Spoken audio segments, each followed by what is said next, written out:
Hello বন্ধুরা, good morning সবাইকে। আর তোমরা সবাই কেমন আছো? তো আশা করি তোমরা সবাই খুব খুব খুব ভালো আছো, আর আমিও খুব ভালো আছি। আর সকাল থেকে উঠে কাজ করতে করতে ভালো থাকতে থাকতে কালো হয়ে যাচ্ছি। যা রোদ পড়েছে, রোদ্দুরে গিয়ে তো বরের সাথে এই নিয়ে ঝামেলা হয়েছে। এই রেগুলার আমাকে বাজার যেতে হয় বলে, আর তোমাদের সাথে মোটামুটি সব কথাই শেয়ার করি। তো এই কদিন আমি আর বাজার যাব না বলে সমস্ত কিছু বাজার দোকান সমস্ত নিজেই করে দিচ্ছে। কিন্তু আজকে দেরি হয়ে গেছে ওর বেরোতে, ওই জন্য আজকে মানে বললাম না, সেই আমাকে যেতেই হবে যতই যাই করে দিই।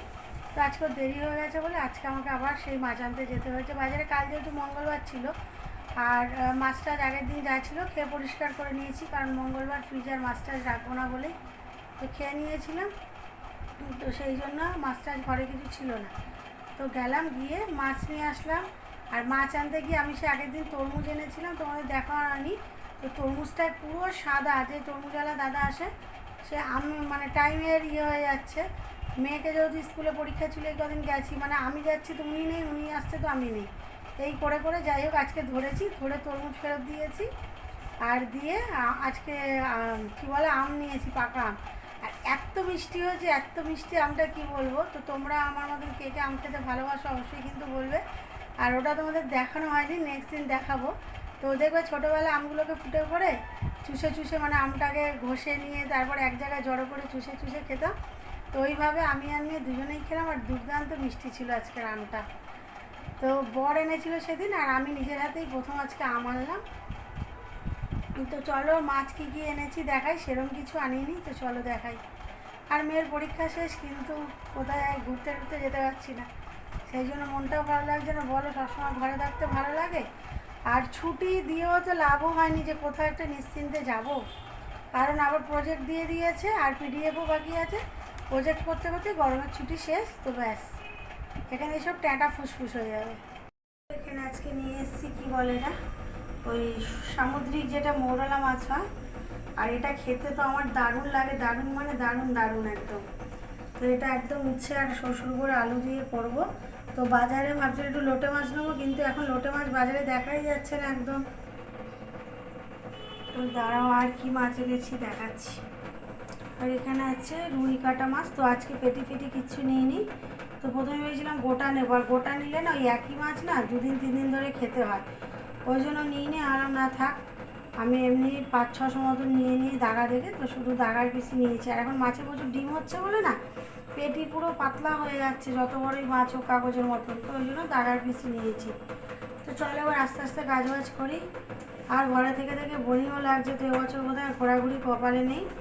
এই ছুটিতে রান্না আর মাছের ঝোল ভাত এই খেয়েই ঘরে বসে থাকতে হবে।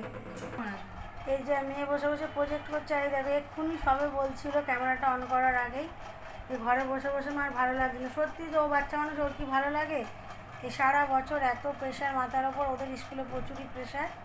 তো এই যে এখন প্রজেক্ট হবে, আর সঙ্গে পিডিএফও বাকি আছে, যেগুলো দিয়েছিল সব কমপ্লিট হয়নি, কারণ এক্সাম শুরু হয়ে গেছিলো। তো বেচারা এই যে বসে বসে এখন প্রজেক্ট করবে। তো বন্ধুরা, আজকের মেনুতে কি আছে? আর কাল মঙ্গলবার গেছে, নিরামিষ খেয়েছি। এখানে আছে রসুন ফোড়ন দিয়ে কলমি শাক ভাজা। আর এটা না একেবারে দেশি শাক, মানে দেশি শাক মানে সবই দেশি, বিদেশি নয়, কিন্তু মানে এখন চাষ করা হয় সব শাকই, তো এগুলো একদম অর্গানিক এটা। আর এখানে আছে সমুদ্রের মৌরলা মাছ, এটা উচ্ছে আলু একটু কালো জিরে জিরা বাটা দিয়ে করেছি। আর এটা আমার ভীষণ ফেভারিট, মানে বড় মাছের থেকেও বেশি। আর এখানে আছে রুই কাটা মাছ আছে, এটা আলু আদা জিরে বাটা দিয়ে নর্মালি প্লেন একটা মাখা মাখা ঝোল করেছি। তো চলো, কালকে নিরামিষ খেয়েছি তো, আর আজকাল লোক সামলাতে পারছি না, খাওয়া দাওয়া করি।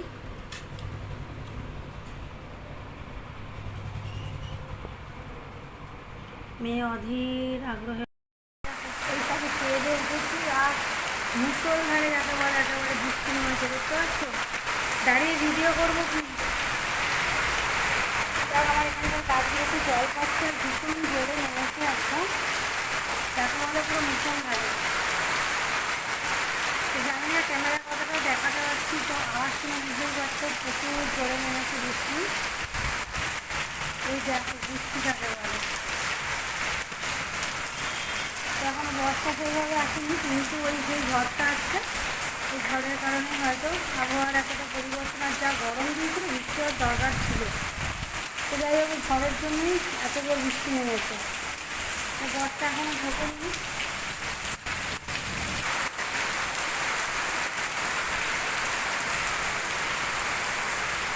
আর এই দেখো কপাল খারাপ কাকে বলে, আজকে মরণের কাচাকুচি করেছি আর এই দেখো সারা ঘর ভরে মেলেছি। এই দেখো সারা ঘরে, কে জানে এত জোরে নামবে। আমি জানি হয়তো বিকালের দিকে আসবে, তখন তো হাওয়া দিচ্ছিলো আর রোদটাও প্রচুর আজকে কড়া উঠেছিলো, শুকিয়ে যাওয়ার কথা। কিন্তু এই যে সমস্ত জামা কাপড় এনে সব খাটের ওপর জড়ো করেছি, বাদবাকি এই ঘর ওই ঘর সব মেলেছি। আর এই না সকালে জানো তো কী পচা ইঁদুর মরা গন্ধ বেরোবে। সন্ধ্যাবেলা আমার আর মেয়ের জন্য, তো তোমরা তো জানো রেগুলার যারা আমার ব্লগ দেখো, তো আমারও তো চায়ের নেশা নেই, মানে খেতে ভালোবাসি কিন্তু কেউ খায় না বলে একা একা করা হয়ে ওঠে না। কোনো বড়ো খায় না, মানে খায় বাইরে হয়তো গিয়ে খায়, তো ঘরে খায় না বলে তো সমস্ত কিছু আনা থাকে কিন্তু করা হয় না। আর মা আসলে, আমার মা ভীষণ আমার হাতে চা খেতে ভালোবাসে, তখন আমি একটু খাই, বা কোনো কেউ বাড়িতে আসলে আর ইচ্ছা হলে শখে ঠান্ডা ঠান্ডা লাগলেও খাই মাঝে মধ্যে, মানে কুড়েমি করে। মানে কেউ খায় না বলে, মানে খেতে ভালোবাসি, চায়ের ফ্লেভারটা তো ভীষণই ভালো লাগে কিন্তু খাওয়া হয় না।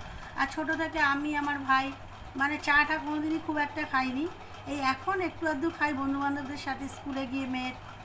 আর তো দেখো অনেক বক বক করে ফেললাম, এখানে 2 কাপ একদম ঘন ঘন করে দুধ চা করে ফেলেছি। আর এখানে নিয়ে নিয়েছি কেক নিয়ে নিয়েছি, তো এটা আমি আর মেয়ে এখন দুজনে মিলে পুরোটাই খাবো। আর এটাই সন্ধ্যাবেলার টিফিন। আর এরপর এটা খাওয়ার পর দেখি যদি পেটে আবার জায়গা থাকে তো অন্য কিছু খাবো। আর ঠান্ডা ঠান্ডা ওয়েদার, বৃষ্টি হয়েছে, চা আর সঙ্গে কেক, আহ